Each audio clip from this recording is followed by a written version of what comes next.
The early morning light struggled to pierce through the dense forest as I arrived at the site.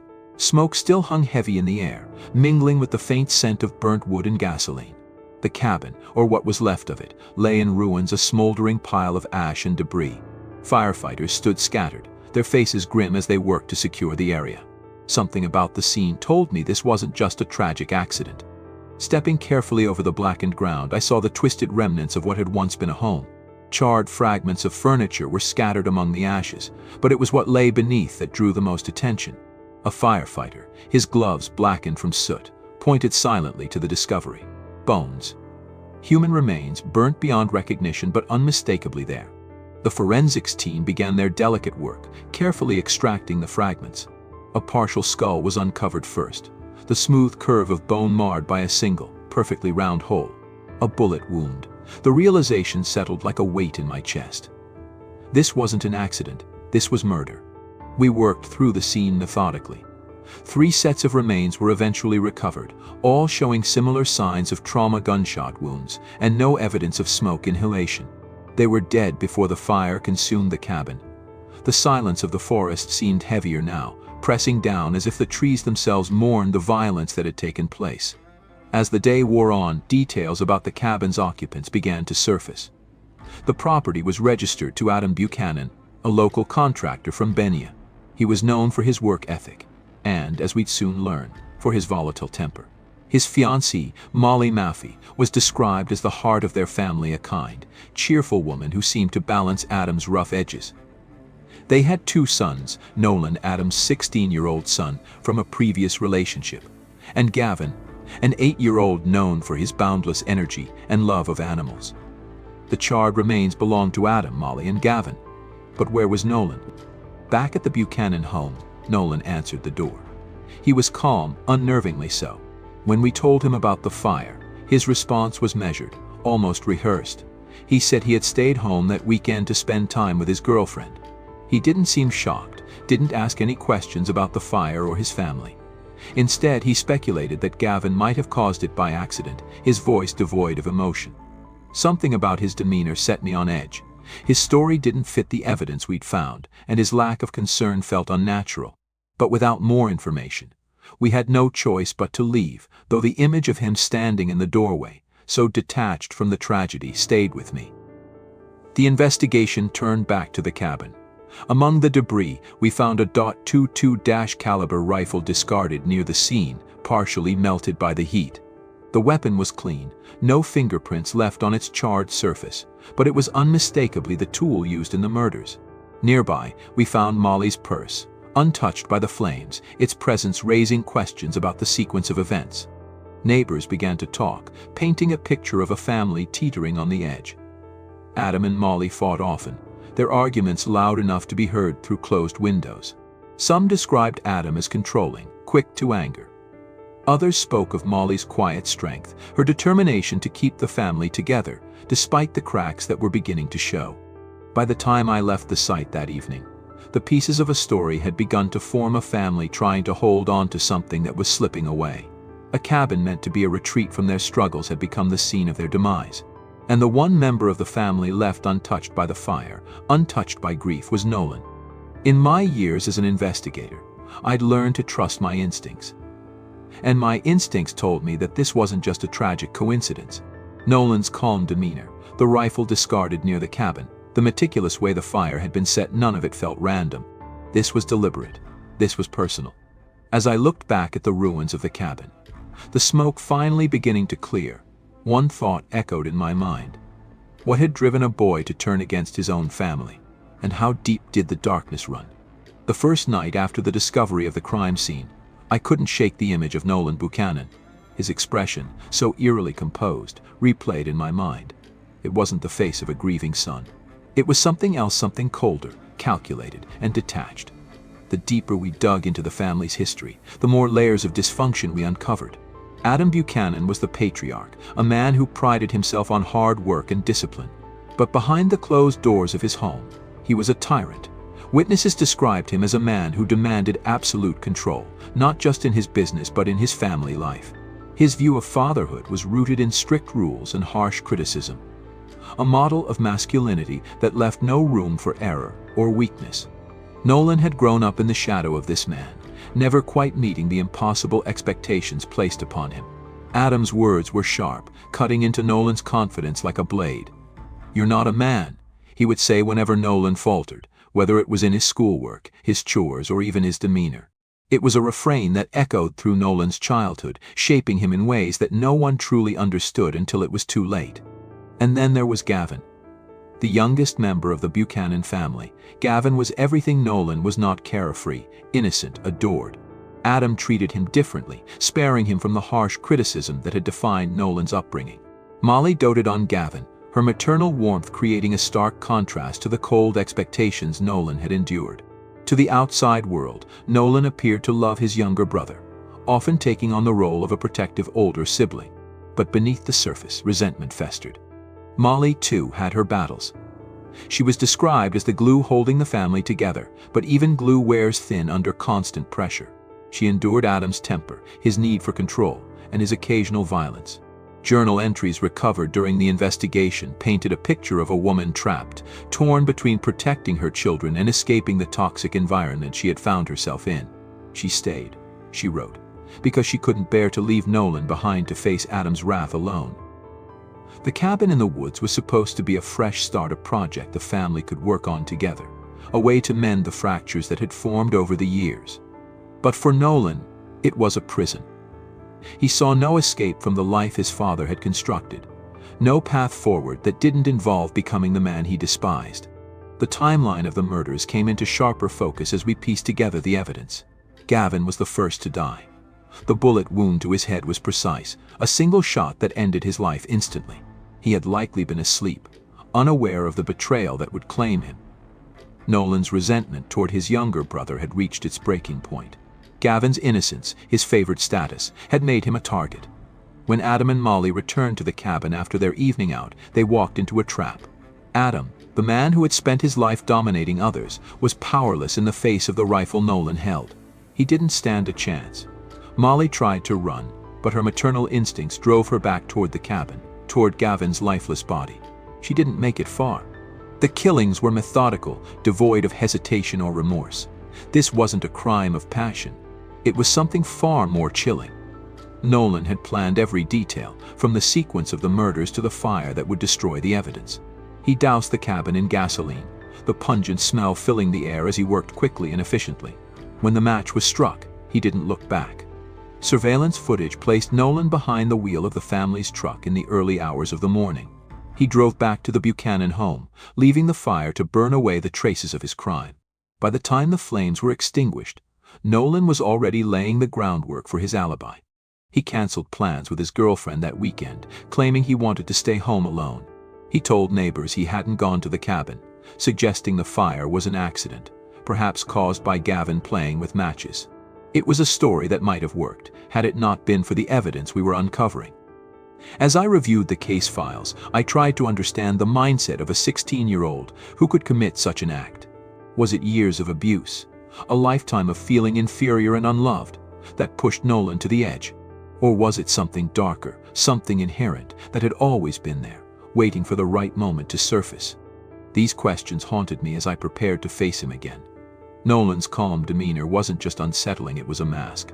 And behind that mask lay the answers to why a boy had turned against his own family, leaving only fire and ashes in his wake.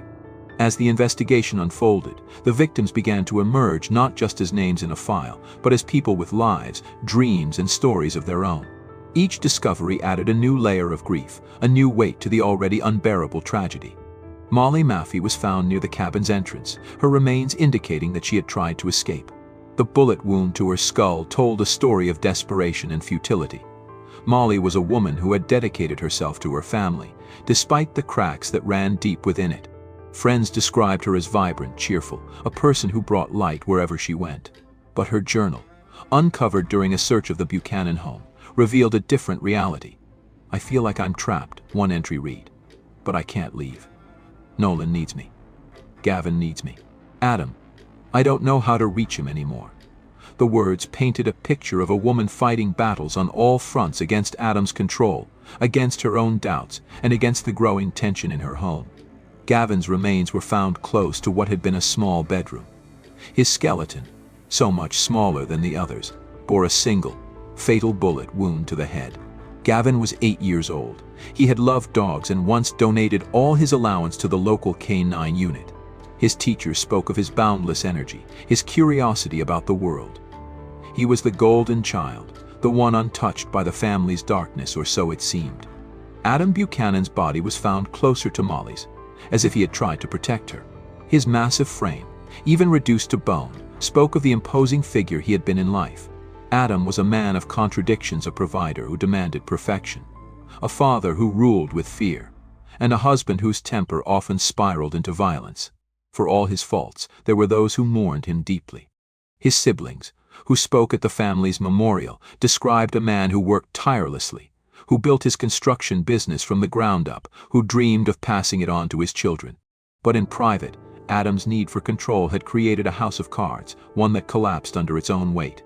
The ripple effects of the murders stretched far beyond the Buchanan family. Molly's mother, a quiet woman with silver hair and a trembling voice, became a fixture at the courthouse during the trial. She sat in the front row every day, clutching a photo of her daughter and grandchildren. "I lost everything," she said in her victim impact statement. "My daughter, my grandson, my faith in this world. How do you come back from that?" The community of Benia was no less shaken. Neighbors who had once admired the Buchanan family's apparent success now whispered about the cracks they hadn't seen. The local church held a candlelight vigil for the victims, the pews filled with people searching for solace in the wake of an unthinkable crime. The children at Gavin's elementary school left flowers and hand-drawn cards at the gate of the Buchanan home. A small, handwritten note from one of his classmates read, "I'll miss you, Gavin. You were the best friend ever." It was a simple gesture, but one that spoke volumes about the loss felt by those who had known him. Even those who hadn't known the Buchanans personally felt the impact. The murders were a stark reminder of the darkness that could hide behind closed doors. The idyllic image of a family working together to renovate a cabin in the woods had been shattered, replaced by the horrifying reality of betrayal and violence. As the investigation continued, the focus shifted back to Nolan. His calm demeanor, his attempts to deflect suspicion, and his lack of remorse stood in stark contrast to the grief that rippled through the community. He seemed untouched by the tragedy he had orchestrated, more concerned with securing his inheritance than mourning the family he had lost. The victims had been more than just bodies in the ashes. They had been people with lives and dreams, people who had hoped for something better. And now their story was being overshadowed by the chilling actions of the one person who should have protected them. In the quiet moments of the investigation, as I sifted through photos and documents, I couldn't help but think about the small details, the way Molly smiled in family photos, the way Gavin's school report praised his curiosity, the way Adam's notes in his business ledger showed his hopes for the future. These were the fragments of lives cut short, fragments that would stay with me long after the case was closed. The ripple effects of the crime would continue to spread, leaving scars on the community, the victims' loved ones, and everyone who had been touched by their story. And in the center of it all was the chilling question that haunted us from the beginning. How could a son destroy his own family? The truth lay hidden in the ashes of the Buchanan cabin, but the fire hadn't consumed everything. It was our job to sift through the remains, to find the answers that would lead us to the person responsible. The moment we identified the victims and confirmed that they hadn't died from smoke inhalation, we knew this wasn't just a tragic fire, it was murder. The .22 caliber rifle found near the scene was the first major clue. Its proximity to Molly's purse suggested the weapon had been discarded in haste. Forensic analysis revealed it was the murder weapon, but the heat of the fire had burned away any fingerprints. Still, it wasn't just the rifle that spoke to us, it was the precision of the shots. This wasn't the work of an amateur. Surveillance footage began to fill in the gaps.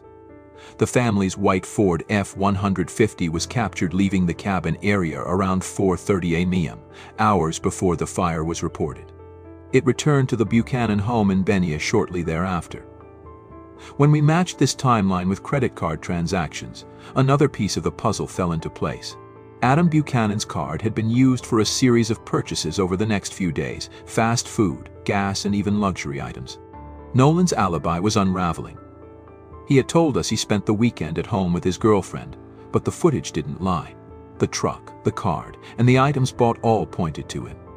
When we interviewed his girlfriend, she revealed that Nolan had canceled their plans at the last minute, claiming he wanted to stay home alone. Her testimony was the final crack in the story he had carefully constructed. We returned to the Buchanan home, where Nolan greeted us with the same unsettling calm.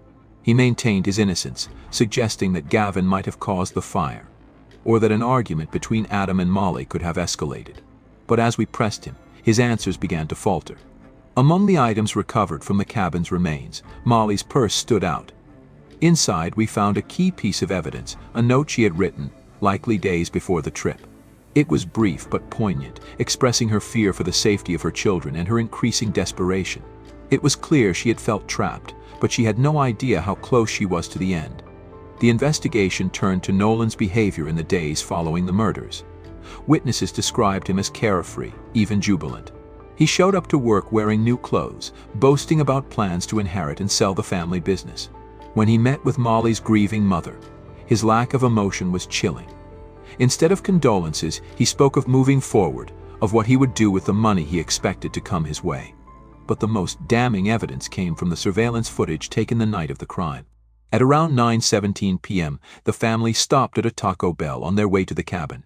4 drinks were purchased, and 4 cups were later found in the cabin's debris. Nolan had been there, despite his claims otherwise. Hours later, the footage showed the truck returning to Benia, with Nolan behind the wheel. Piece by piece, the narrative began to take shape. Nolan had been consumed by years of resentment and rage, feelings that had grown unchecked in the oppressive environment of his home. The cabin, meant to be a place of renewal, became the setting for his breaking point. We could almost see the sequence of events: Nolan, sitting in the cabin, his father's rifle in his hands. Gavin, asleep and vulnerable, was the first target. A single shot ended his life. When Adam and Molly returned, they walked into a trap. Adam, despite his strength, never had a chance. Molly tried to flee, but Nolan didn't hesitate. He had already decided there was no turning back. The fire was an attempt to erase it all, to reduce the evidence to ash. But the fire couldn't destroy the truth. It couldn't erase the surveillance footage, the credit card transactions, or the witnesses who would eventually connect the dots. On October 1st, 2015, we arrested Nolan at his high school. He didn't resist, but the calm demeanor he had shown throughout the investigation began to crack. As we listed the charges, 3 counts of murder, he finally showed a flicker of emotion. Whether it was fear, guilt, or anger, we couldn't tell. The case against Nolan was growing stronger by the day. Every piece of evidence pointed to him. Every interview revealed more of the cracks in his story. But even as we prepared to move forward, there was one question that lingered: what could drive a boy to destroy his own family so completely? The answer, we realized, wasn't just in the evidence, it was in the years of resentment, neglect, and isolation that had built up within Nolan's heart. It was in the silent cries for help that had gone unanswered, the toxic dynamics that had festered until they exploded into violence. The truth was emerging, but it was a truth that would haunt us all. The courtroom was silent as the verdict was read. Nolan Buchanan stood motionless, his expression betraying nothing.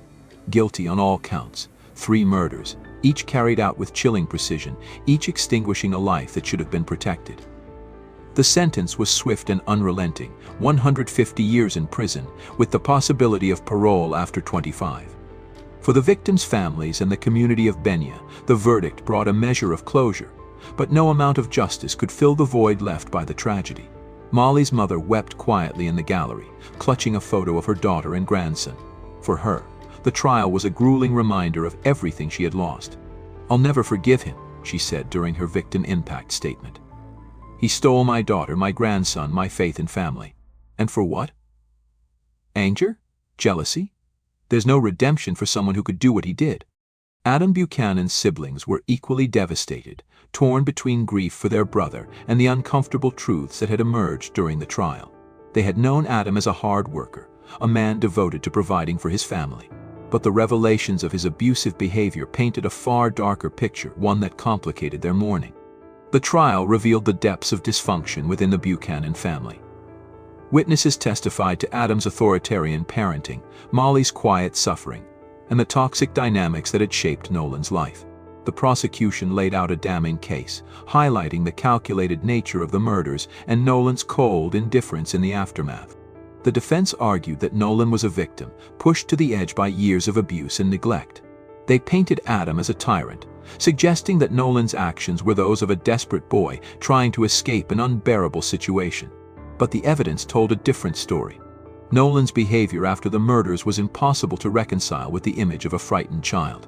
He had meticulously planned the crime, disposed of evidence, and then carried on with his life as if nothing had happened.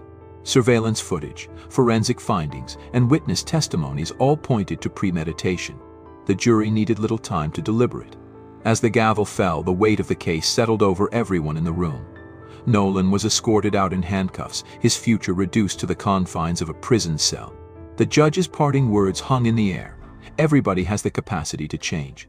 I hope you do everything in your power to do so. But change, if it was possible, wouldn't erase the damage done. The impact of the crime rippled through the community, leaving scars that would never fully heal. The small town of Benya, once a quiet and close-knit place, was now haunted by the memory of the Buchanan family's destruction. The cabin, a symbol of shattered dreams, stood as a grim monument to what had happened there. Neighbors who had once admired the Buchanans from afar struggled to reconcile the family's outward success with the darkness that had festered behind closed doors. Parents began looking more closely at their own homes, their own children, wondering if they might have missed the signs of trouble. For law enforcement, the case was a reminder of the delicate balance between justice and prevention. It wasn't just about solving the crime, it was about understanding the factors that led to it. Adam's control, Molly's silence, and Nolan's resentment had created a perfect storm, one that might have been averted if someone had intervened earlier. Programs to address domestic violence and mental health in the community saw renewed interest, as people sought ways to prevent such a tragedy from happening again. Schools implemented new initiatives to identify and support at-risk youth, hoping to catch the signs of despair and anger before they could spiral out of control. But for those closest to the case, the scars ran deepest. Investigators who had pieced together the evidence couldn't forget the images, the burned remains, the rifle discarded in the ashes, the chilling calm of Nolan's demeanor. The case was closed, but its shadows lingered, a reminder of the darkness that could hide in plain sight. Years later, as I stood by the memorial garden planted in memory of the Buchanan family, I thought about the lives that had been lost.